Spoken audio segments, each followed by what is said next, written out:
சசிகுமார்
மதுரை.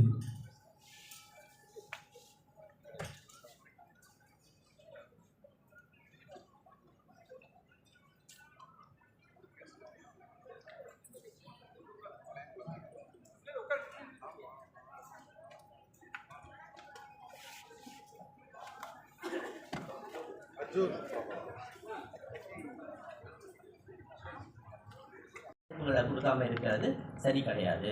நல்ல படைப்புகளை கொடுக்கணும் அப்படிங்கிற ஒரு உத்வேகத்தை வந்து கதிரோடைய புத்தகம் வந்து கொடுத்துருக்கு.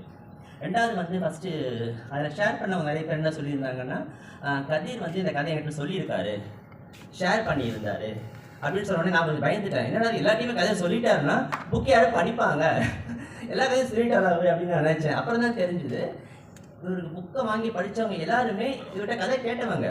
ஸோ கதை தெரியும் அவங்களுக்கு, கதையோடைய ஒரு பகுதியாவது தெரியும், இல்லை முழு பகுதி தெரியும், இல்லை சில பகுதிகள் தெரியும். அந்த கதை தெரிஞ்ச பிறகு புத்தகம் வாங்கியிருக்காங்க. யோசிச்சு பாருங்க, எனக்கு கதை தெரியும் புக்கு வேண்டாம் அப்படி கிடையாது.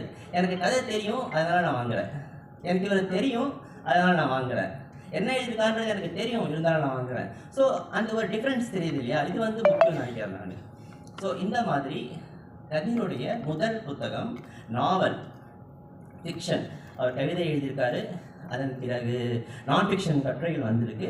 பட் ஃபிக்ஷனாக முதல் முறையாக ஒரு பெரும் முயற்சின்றது வந்து அதோடைய பிரெத்தில் மட்டும் கிடையாது, புத்தகத்துடைய சைஸ்லையும் வந்து முதல் நாவலே வந்து ஒரு 500 பக்கங்கள் கிட்ட கொண்டு வரதுங்கிறதுக்கு வந்து ஒரு அசராத ஒரு பெரும் பணி. அது செல்ஃப் மோட்டிவேஷன் நிறைய வேணும், மோட்டிவேஷனோட உழைச்சி நிறைய எழுதி அதன் பிறகு கொண்டு போய் எப்படி போக போகுது, என்ன எப்படி டிஸ்ட்ரிபியூட் பண்ணிக்க போகிறாங்க, அந்த மாதிரியான குழப்பங்கள், அச்சங்கள், தவிப்புகள் எல்லாத்தையும் மீறி அந்த புத்தகத்தை கொண்டு வந்து அதுக்கு கிடைச்ச வரவேற்பை பார்க்கும்போது அவருடைய எஃபர்ட்ஸ் வந்து மோர் தேன் ஜஸ்டிஃபைட்.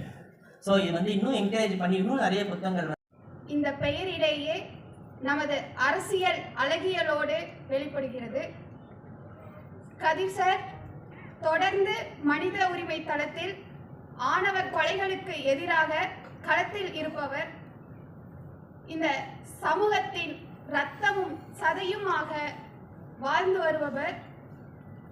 அவர் இவ்வளவு பெரிய நாவலை எழுத எப்படி நேரம் கிடைத்திருக்கும் என்று வியக்கிறேன். முதலில் இந்த உங்கள் உழைப்பை, அர்ப்பணிப்பை நான் உள்வாங்கிக் கொள்கிறேன். நாவல் முழுவையும் படித்துவிட்டேன். என் அரிதான வாசிப்பை ஒரு பழக்கமாக்கிக் கொள்ளவும் இந்த நாவல் வாசிப்பு உதவியது.